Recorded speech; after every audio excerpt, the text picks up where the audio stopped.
Charles Mingus.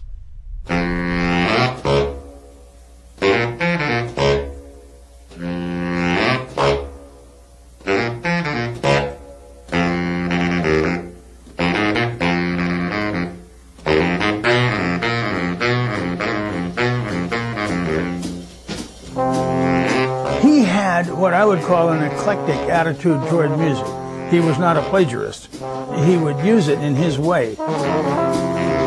He took it and used it in a personal way to tell a story about the times that he was living in.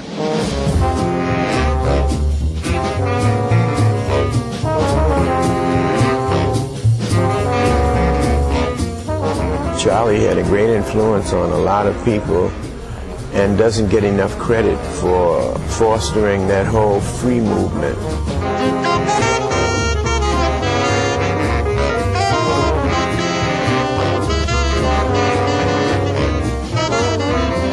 Many times what he felt and heard was against the grain of music. But it came out individual, it came out as unique. Everybody loves to put down third stream music. They say, third stream is so academic and cerebral and it never worked. If anything is the proof that third stream works, it's the entire legacy of Charles Mingus.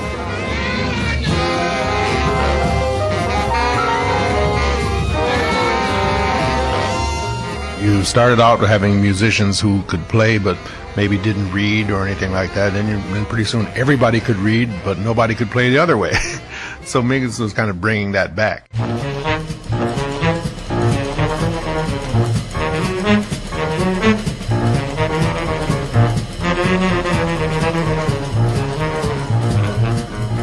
If you didn't know, it might be possible to guess that this piece and the previous one were written by a bassist.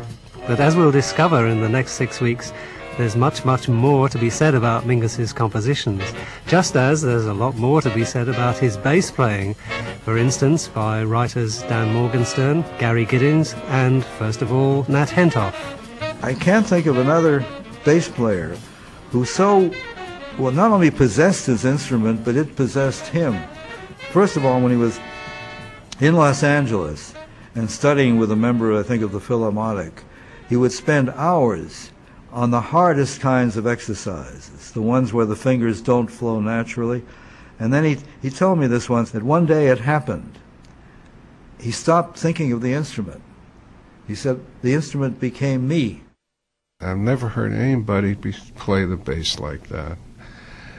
The fact that the bass is a fairly intractable instrument when it comes to soloing, he got more out of that. I mean, it was as if he was, trying to make that thing into a horn. Oh, my goodness, what was it, the Haitian fight song? That's the most dramatic introduction of bass I think I'd ever heard on a recording. It just stops you in your tracks. You can't believe that it wasn't some sort of electronic gimmick redone, but apparently it's just Mingus. It's the sound he could get.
The opening of Haitian Fight Song, one of several Mingus titles referring to the black civil rights movement, in this case making a parallel with the slave revolts on the island of Haiti. But talking of Mingus's scene-setting double bass introductions, what could be better than this one?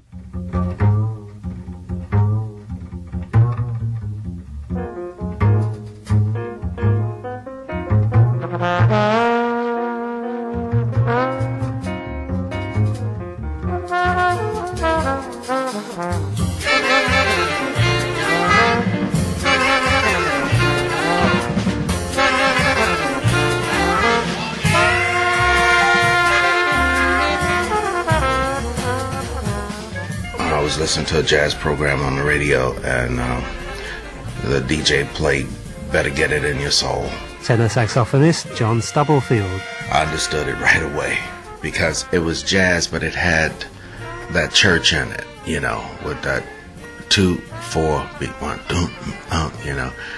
That just grabbed me right away. From that moment on, I was a fan of Charles Mingus and his music. And years later, I was able to talk to Charles about that song, and I told him how I related to it, and I found out that our mothers were in the Holiness Church. And that's what attracted me to that song right away. I could hear that. His father went to, I think, Baptist or a Lutheran church, but his mother once took him to a Holiness Church, which is the bedrock of gospel. As he put it, they were riffing and call and response, and that never left him. Amen! So Jesus was talking to his disciples. He shall be my witness, both in Jerusalem and Judea, and Samaria and the utmost parts of the earth. Amen! Amen! I feel like glorifying him tonight because I'm a witness. Witness! Witness! Witness! My soul is a witness! Another thing that never left Mingus was the stirring sound of late romantic classical music, such as his favourite Richard Strauss piece, Death and Transfiguration.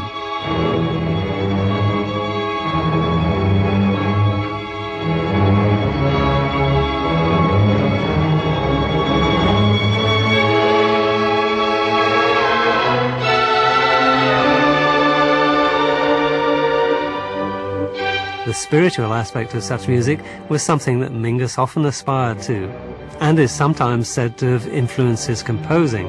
I don't get that with Charlie.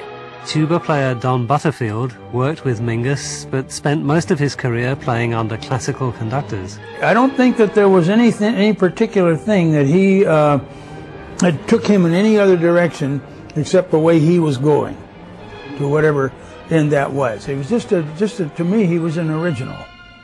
This is a cello solo that he wrote for Charlie McCracken.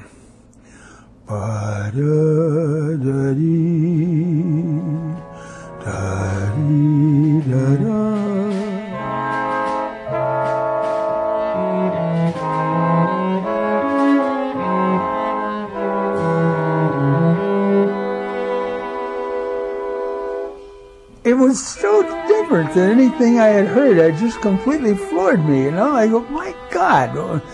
Somebody, yeah, where'd he get that? I mean, how about out of his head? Part of Half-Mast Inhibition, one of the earliest Mingus compositions we have, and probably written around 1940 when he was 18. One thing Mingus did take from the classical world was the desire for his music to be listened to with respect, rather than potential audiences treating it as a mere background. Good evening, ladies and gentlemen. We'd like to remind you that we don't applaud here at the show place or wherever we're working. So, restrain your applause, and if you must applaud, wait till the end of the set, and it won't even matter then. The reason is that we are interrupted by your noise. In fact, don't even take any drinks, or no cash register ringing, etc. I always get the sense, not only in the music, but in the interviews and in the footage that there is of Mingus, and even in the way in the studio for Candid Records, he says, hey, everybody, don't rattle your drinks. We're trying to make a record. And there's nobody there, you know. It's just for the benefit of the guys in the band and Nat Hentorf, or whoever else was there at the time.